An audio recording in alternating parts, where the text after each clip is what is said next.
Le royaume d'Hyporia vivait en paix depuis plus de 20 ans. 4 terres, 4 peuples, un fragile équilibre. Au nord, les humains, gouvernés par le roi Léon. Un roi juste, mais un royaume qui avait oublié la guerre.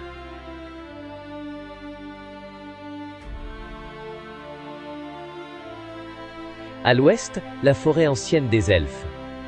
Un peuple fier, dirigé par le roi Elfaren.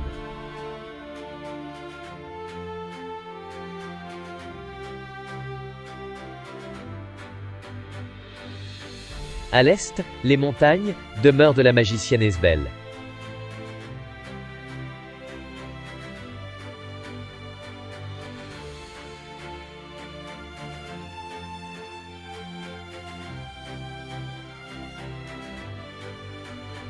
Et au sud, les orques, menés par Kelzouk.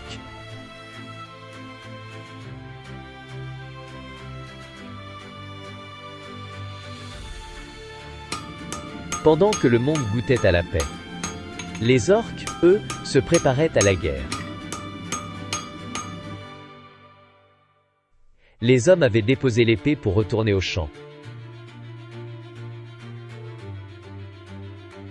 Puis, la guerre frappa sans prévenir.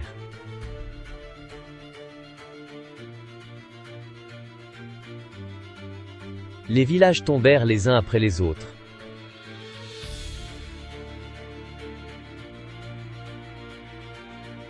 Les cris remplacèrent le chant des champs.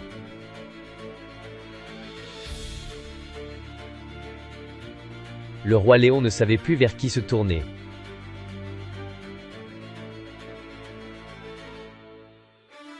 Son armée n'était plus qu'une ombre.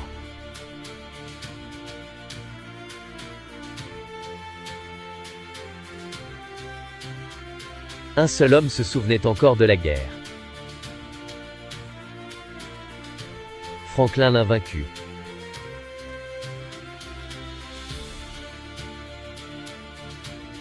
Il partit chercher de l'aide.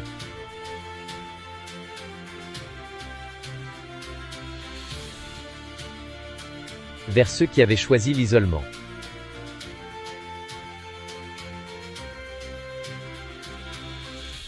Elfaren refusa de l'aider.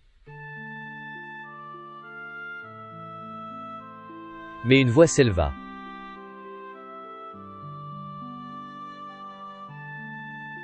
Les orques avaient déjà tout pris à Zinira. Elle demanda à combattre. Le roi céda.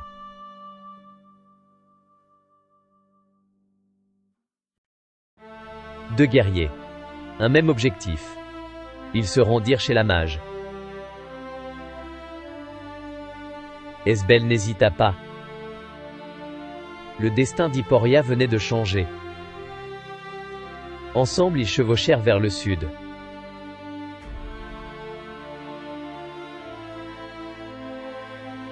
Vers l'ombre de Kelzouk. Les orques les attendaient. 3 contre une armée. La flèche trouva toujours sa cible.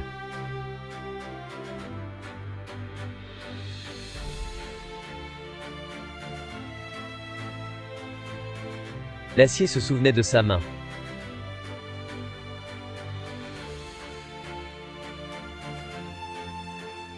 Et la magie rugit.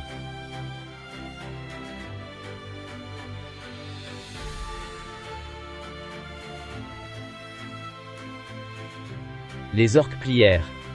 Kelzouk comprit qu'il avait perdu. Vaincus mais vivants, les orques retournèrent au sud, dans leur grotte. Hyporia était sauvée. La paix était revenue. Mais la vigilance ne devait jamais s'éteindre. Les humains et Hyporia avaient retrouvé la paix, mais pour combien de temps ?